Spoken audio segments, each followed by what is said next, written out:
Hola, yo de nuevo. Hoy voy a narrar el arte del acecho y su práctica de acuerdo a la visión de un juanista. Paralelamente de la realidad ordinaria, existe una realidad aparte, es decir, existen dos realidades. Una que podemos tocar, oler y definir en un plano físico, y luego se encuentra la segunda realidad, que es más sutil, como un sueño. Uno de los aspectos fundamentales en la tarea del guerrero es alcanzar esa realidad alternativa que le permite experimentar su mundo de una manera integral. En términos generales, la velocidad perceptual necesaria para poder percibir la otra realidad solo se logra con el movimiento del punto de encaje, el cual tiende a permanecer fijo en su sitio durante toda la vida del hombre moderno. Sin ese movimiento, el hombre permanece anclado a su vieja, aburrida y generalmente caótica realidad ordinaria. Del otro lado, la realidad aparte invita al guerrero a la libertad, le ofrece mundos nuevos y llenos de misterio en los que su propio ser puede experimentarse de otros modos insospechados. Don Juan plantea dos caminos generales para lograr el movimiento del punto de encaje necesario para penetrar la otra realidad.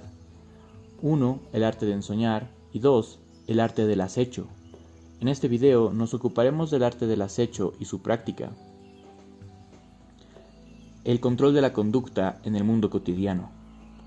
El arte del acechador se efectúa en una realidad ordinaria. Diríamos que es un arte para practicarse en el lado derecho, consistente en llevar a cabo un manejo especializado y sumamente cuidadoso de la realidad ordinaria, cuyo fin es el acceso a la realidad aparte.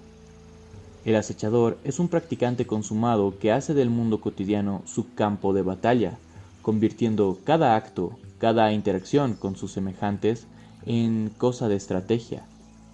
El acecho es efectivamente el control estratégico de la propia conducta.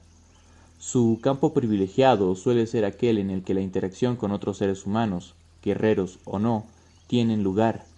Es por ello que el acechador, lejos de alejarse del entorno social ordinario, se queda en él, en el centro mismo de la acción, y lo utiliza para templar su espíritu y engrandecer su energía y llevarse a sí mismo más allá de los límites de su historia personal. Acecho y cacería. El término acecho nos remite naturalmente al ámbito de la cacería. Acechador es el que observa, el que se conduce con sigilo. Un cazador verdadero sabe necesariamente de acechar, aunque solamente un guerrero podrá practicar el acecho del cazador en cada parte de su vida, convirtiéndolo todo en una presa, incluyendo a su propia persona y sus debilidades. El cazador verdadero, en tanto que acechador, distingue claramente la diferencia entre observar y juzgar, entre darse cuenta y pensar. Si quiere atrapar a su presa, tiene que observarla, tiene que percibir silenciosamente lo que la presa hace para conocer sus rutinas, dónde come, dónde y a qué hora duerme, por dónde transita, etc. Si su observación es efectiva, conducirá las rutinas de su presa para después aplicar alguna trampa contra esas mismas rutinas. En esas circunstancias, la persona no tiene escapatoria. El hombre común es incapaz de distinguir entre sus pensamientos y la realidad, confunde observación con juicio. Se la pasa pensando cosas generalmente negativas sobre la gente que lo rodea o sobre su propia persona, y la llama a esto observación. La observación del cazador nada tiene que ver con la crítica. Por ejemplo, tratemos de imaginar qué ocurriría si un cazador, en vez de observar silenciosamente lo que la presa hace, se pusiera a especular sobre sus cualidades o defectos, juzgándola de bonita o fea, de interesante o aburrida. Y si, por ejemplo, en lugar de observar en dónde y a qué hora bebe, tratara más bien de imaginarlo diciendo: yo me imagino que este animal suele tener sed al mediodía y que ha de beber en el ojo del agua. Además, tiene cara de tonto. No me sería difícil atraparlo. Para luego tomarse en serio tales pensamientos y enojarse después al descubrir que al mediodía el animal estaba haciendo cualquier otra cosa menos tomando agua en el ojo del agua. En la observación del cazador, los pensamientos y el diálogo interior no están invitados. Es directa y simple. Se trata de darse cuenta. La observación es pues una de las materias básicas con las que se construye el acecho. Otra de ellas es la conducta inusual. Acecho y punto de encaje. En el juego interno, Don Juan nos dice que así como el diálogo interno y la conducta ordinaria mantienen su lugar al punto de encaje, cualquier conducta inusual que se practica de forma continua y sistemática tiende a llevarlo afuera de su posición habitual.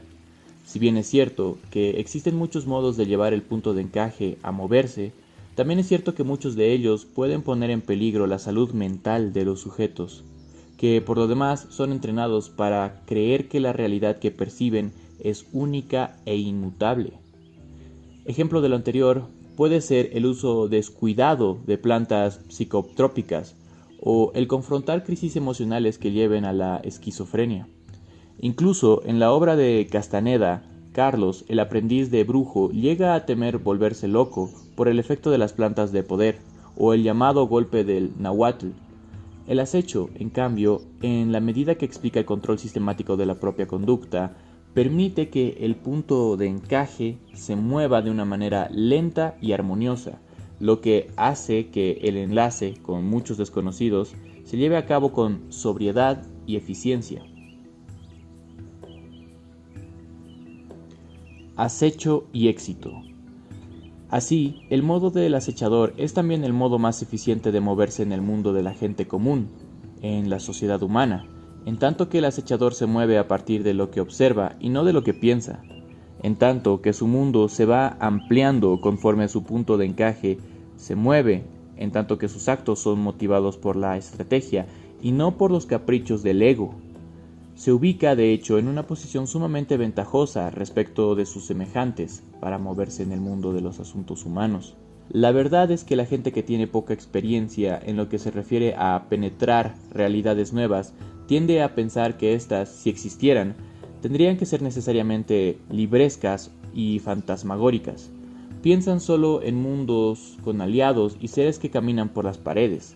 Sin embargo, en la práctica de penetrar otras realidades, pasa no solo por la posibilidad de experimentar fenómenos psíquicos insólitos, como el cuerpo de soñar, la comunicación sin palabras, o el mirar a los seres vivos como huevos luminosos, sino que pasa también por cosas tan increíbles como descubrir que no estamos condenados de por vida a los dictados de nuestro viejo ego, y que por lo tanto podemos cambiar y reinventarnos, que podemos crear formas nuevas y más sanas de amar, que nuestro mundo personal puede ser mandado desde adentro de uno mismo y no estar supeditado a factores externos como la inflación, la crisis o la opinión de los demás. Lo anterior es especialmente cierto tratándose del arte del acecho. Practicarlo, aprenderlo, nos dota de herramientas sumamente poderosas para manejarnos en el mundo de todos los días, del mejor modo posible, impulsados y sostenidos por una fuerza que viene de otro lado de la otredad, y cuya fuerza debidamente dirigida es últimamente devastadora en el mundo de la gente, que solo conoce el lado derecho de la realidad.